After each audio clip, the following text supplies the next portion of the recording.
Iman bukan untuk diperdebatkan melalui media sosial dan komunikasi saat ini, tetapi untuk dibuktikan. Katolik, selama-lamanya amin. Selama-lamanya amin, Katolik. Dunia media sosial dan komunikasi saat ini makin maju. Banyak hal positif yang patut dibanggakan. Kreasi kreatif setiap orang sungguh luar biasa. Ini patut saya angkat jempol. Yang aneh tapi nyata adalah di dunia maya saat ini adanya perdebatan atau diskusi-diskusi tentang iman dan kepercayaan. Masing-masing dengan pengetahuan keagamaannya mau merangkul Allah dalam konsep yang diimaninya, apalagi ditambah dengan iman dan fanatisme yang berlebihan tentang agamanya sendiri. Allah yang diimani mau dirangkul dalam satu pemahaman dan konsepnya yang sempit, yang tidak mengerti tentang Allah yang maha kuasa, Allah yang maha besar, Allah yang maha dahsyat, dan Allah yang maha segala-galanya. Disinilah hemat saya muncul ego keimanan kritis subjektif yang secara subjektif mau memaksakan apa yang diimaninya sebagai sebuah kebenaran umum yang pada akhirnya bisa menimbulkan persoalan dan pertikaian sosial keagamaan.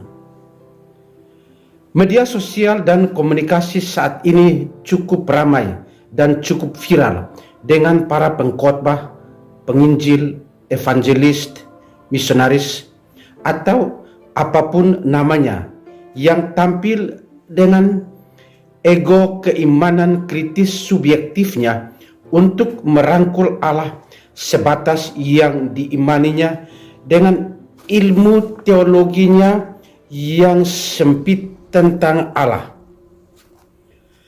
Pendidikan agama atau pendidikan teologisnya yang sempit ini sebatas imannya sendiri. Allah yang satu dan sama dihayati oleh setiap orang dengan cara yang berbeda. Allah yang satu dan sama ini tidak perlu diperdebatkan siapa yang salah atau siapa yang kafir dan siapa yang paling benar pada jalan keimanannya untuk masuk surga. Allah menciptakan manusia bukan untuk diperdebatkan siapa yang salah, siapa yang benar, siapa yang kafir, dan siapa yang berhak masuk surga. Allah tentunya sedang bingung dengan sikap-sikap fanatisme yang hanya merendahkan sesama, yang hanya mau merendahkan iman dan keagamaan orang lain.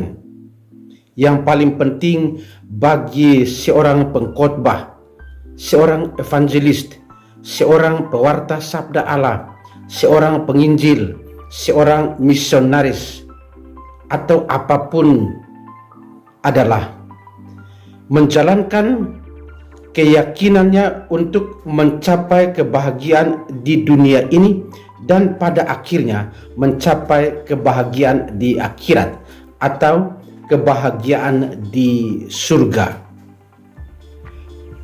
Para pengkhotbah, para evangelis, para pewarta sabda Allah, para penginjil, para misionaris tidak perlu saling mengejek, saling menghina, saling meremehkan, apalagi sampai merusak keyakinan agama orang lain.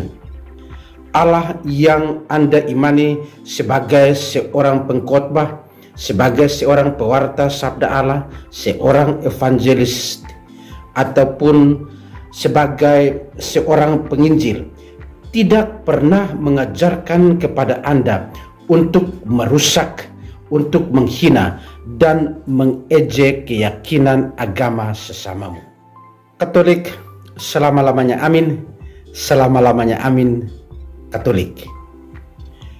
Bagi para pewarta sabda Allah, penginjil, evangelis, pengkhotbah agama apapun, janganlah menjadikan media sosial komunikasi sebagai ajang fitnahan dan ejekan atas keyakinan orang lain. Anda tidak pernah diangkat atau dilantik oleh Allah sendiri untuk meremehkan, mengejek, menghina, dan juga merusak iman dan kepercayaan agama sesamamu. Bagi yang masih sedang dan suka menggunakan media sosial komunikasi untuk berdebat tentang Allah, siapa yang benar, siapa yang salah, siapa yang masuk surga, siapa yang masuk neraka, anjuran praktis saya, berhentilah.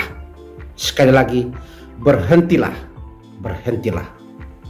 Manusia diciptakan oleh Allah untuk saling menyempurnakan dengan latar belakang suku, budaya, dan keyakinan yang berbeda.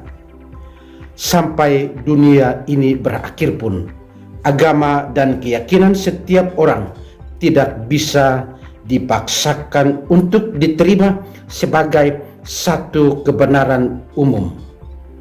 Ciptakanlah suasana surga yang damai, suasana surga yang penuh kasih, yang saling menghormati dan menghargai di atas pentas dunia saat ini.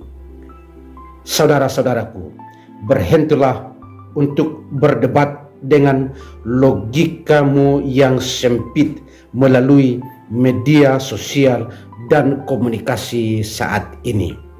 Katolik, selama-lamanya amin, selama-lamanya amin, Katolik.